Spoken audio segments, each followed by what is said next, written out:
मुझे वेदना है।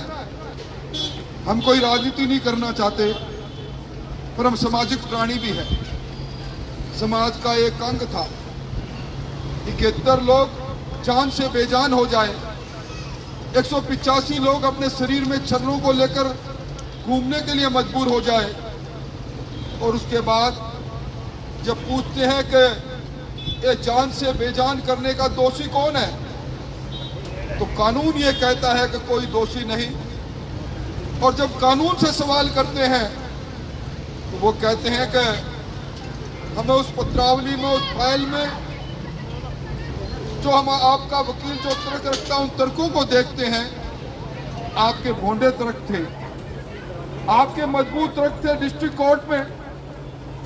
जब डिस्ट्रिक्ट कोर्ट के अंदर एक के बाद एक गवाही होती रही और आखिर में न्यायाधीश खड़े हुए तो कलम को तोड़ के खड़े हुए, हैंग टिल द डेथ की बात कहते हुए खड़े हुए। एक बार लगा कि कहीं न कहीं दुर्दांत अपराधी, इन अपराधियों को कम से कम इस जान में रहने का हक तो न्याय कानून ने छीन लिया।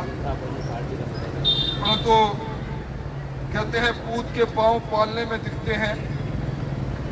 सितंबर के अंदर 13 जून की घटना के बाद में दिल्ली में आतंकवादियों की सूचना मिलती है। बाटला हाउस के अंदर वो छिपे मिलते हैं, पुलिस को देखकर गोली चलाते हैं। एक सूरवीर इंस्पेक्टर शर्मा जी शहीद होते हैं, 2 आतंकवादी मारे जाते हैं। एक आतंकवादी पकड़ा जाता है, एक भाग जाता है। सोनिया गांधी जी मौके पर आकर कहती है कि ये किस प्रकार का अन्याय किया है, इन नौजवानों को गोली क्यों मारी गई।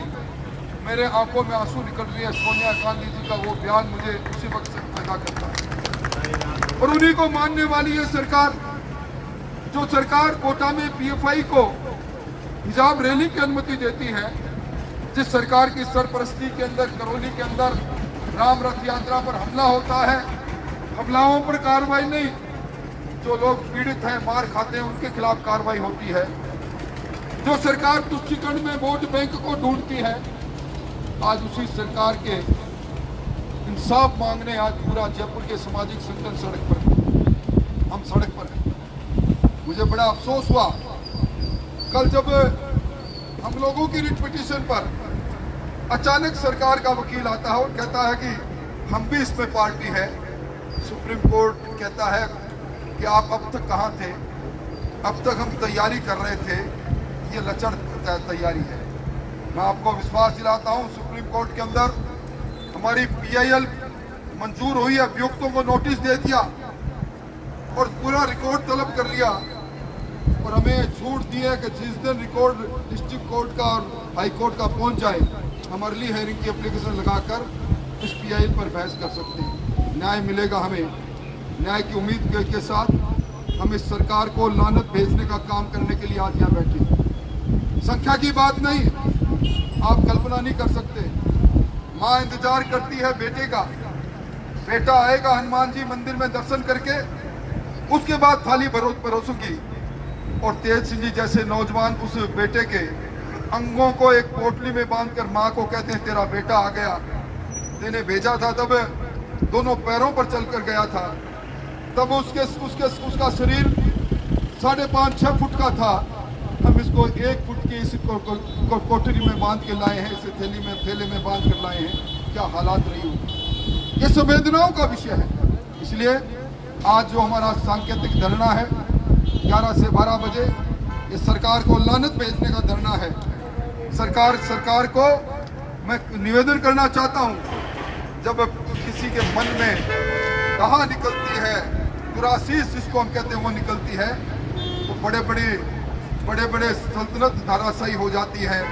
हमने धर्म ग्रंथों में देखा है, हमने इतिहास में देखा है, ये 71 जान से बेजान करने वाले लोग और 185 घायल लोग, और पूरा जयपुर उस दिन घायल हुआ था। इस घायल छोटी काशी के रूप में विख्यात इस जयपुर की करदुन आवाज इस सरकार को जवाब देगी। आप सब लोग इस धरने में आए, और धन्यवाद इसलिए नहीं दूंगा कि हमारा कर्तव्य है। हम आज के दिन, मैं तो सोचता था कि हमें किसी को कहना भी नहीं चाहिए कि चलो धरने में चलो। आज का दिन संवेदनाओं का दिन है, हम कोई संख्यात्मक बात नहीं करेंगे, पर जो आए जिनके मन में संवेदनाएं थी उन सबको मैं यही कहूँगा, ईश्वर आपके मन में संवेदनाओं को जिंदा रखे। आप सब लोग आए, मुझे पार्टी ने आदेश दिया, मुझे हमारे कुलविंदर सिंह जी ने हुक्म दिया कि आपको वहाँ पहुँचना है। मैं आपके बीच में आया। ये मिनी शेखावाटी को देखकर अच्छा लगा।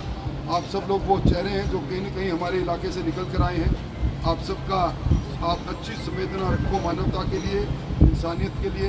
हमें जीवन दिया है तो इंसानियत को जीने के लिए दिया है। आओ हम सब मिलकर प्रार्थना करें उस हनुमान जी के उस हनुमान चालीसा से उस सरकार को, तो उस सरकार सद्बुद्धि दे ताकि सरकार चेते और कम से कम अब तो सुप्रीम कोर्ट की लड़ाई में हमारा साथ दें। इन्हीं शब्दों के साथ धन्यवाद।